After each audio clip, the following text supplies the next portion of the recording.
Hello everyone, I'm Laura Myth Tamer and welcome to the channel.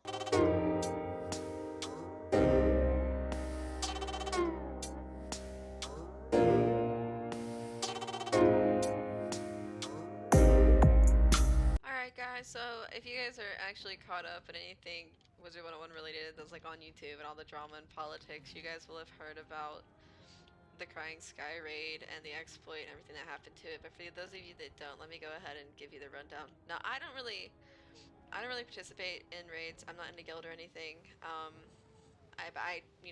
watch videos, I keep updated on the news and everything. So I don't remember exactly when it happened, but I think it was like a week, maybe 2 weeks ago, something like that.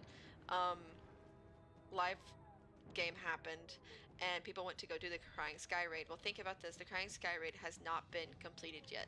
Nobody's finished it. Nobody's gotten the gear or drops from it yet. Then they were trying to like rework it and make it beatable and everything like that. And when they did it, whenever it went to live realm into the game, the reroll chest was at the beginning of the dungeon before you go do it, and it was just there. You didn't have to do anything, so you could sit there, you can use your crowns, and you could roll it over and over and over again and get the gear from the chest without finishing the raid. Now, from what I've heard, just from watching Gumi's video, is that it's the best gear in the game for right now for max level.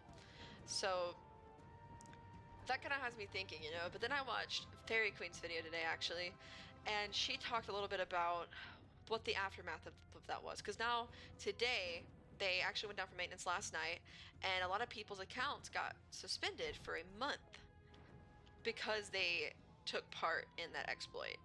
So their accounts have been suspended, but the thing that really like hits for it is that they're not removing any of the items that they got.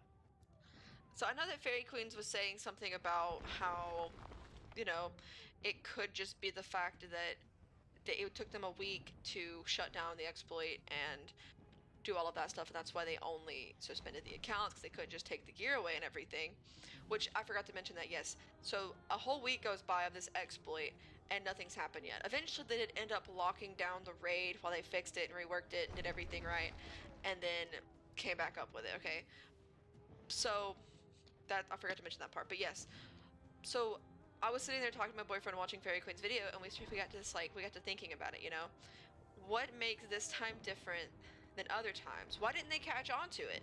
Everybody was posting about the new exploit, and a lot of the like big creators were talking about the new exploit.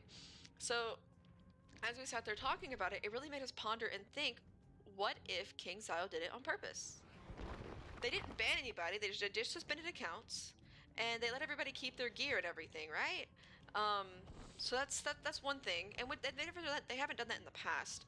If you look in Fairy Queen's video, in the comments, a lot of people talking about how they were in a similar situation, and when they came back to their account, they had just had all their stuff removed.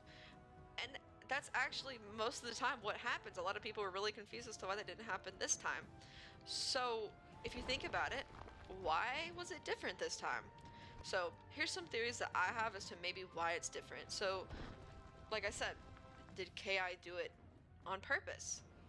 Now let's kind of think about why it would be on purpose. Is it a marketing scheme? You know what I'm saying? Which, I mean, I don't blame them if it is, because it's working. Everything they've done the past couple weeks has, or months even, has worked. It is working. But let's discuss it. Let's talk about it. So the Crying Sky raid has virtually been, or it's not virtually, it just has been unbeatable. Nobody can get the gear, nobody can get the drops. It has not been able to be beaten at all. So they go to rework it to make it beatable. That's the one thing. So nobody can get access to this gear. 2, it's about to be October. A lot of people get online, a lot of people start becoming more active again just for the October events. And here we are, Halloween, October, people are online, people are active, people are busy. So that's leading into getting more people online. So you first hear about this exploit, people want to hop on, go ahead and get active. They already want to be active for October and all the Halloween things. And now there's this exploit going around where it can help you get better gear. And then on top of that, the accounts that did get suspended, they get to keep their gear, and they're only suspended until right around Wallaroo comes out. Odd, right? So What if the whole thing is just to try to push members to play? I mean, because the people that got suspended, I mean, I don't think they're going to stop playing, obviously. They're just going to come right back after their accounts get unsuspended. And they get to keep their gears. So, and it's also right around the time Wallaroo comes out. That's the same concept. So what if it is? What if it is for that very reason that they did that like this time? What if they waited the week on purpose? What if they put the exploit in place on purpose? I don't know. I mean, if that is the case, I do gotta say that it is working. I mean, I'm not wrong there, right? I mean, the game's active. I'm just putting that out there to say. But I mean, that might not be the case. It might literally just be a lapse of judgment and something that they missed in general, and that's also fine too. This is just a theory. Okay, please don't get mad at me or anything like that. I'm not trying to make false accusations. It's just a theory.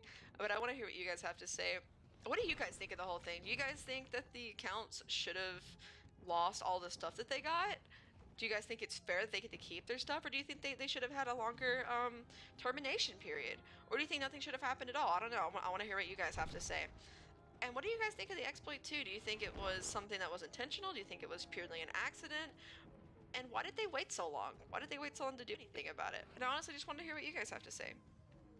So I'll be releasing another Storm walkthrough video tomorrow, hopefully. I'm trying to get some Olympus gear for that, so I hope you guys tune in and like watch me play that. If you guys want to come hang out with me, join Church of Morganth. It's in my description below. I'm in there. I'm really active. I'm hanging out in there all the time. Can meet my awesome friends and come be in some of my videos. You guys are great. Don't forget to like and subscribe, and I'll see you guys in the next one. Bye!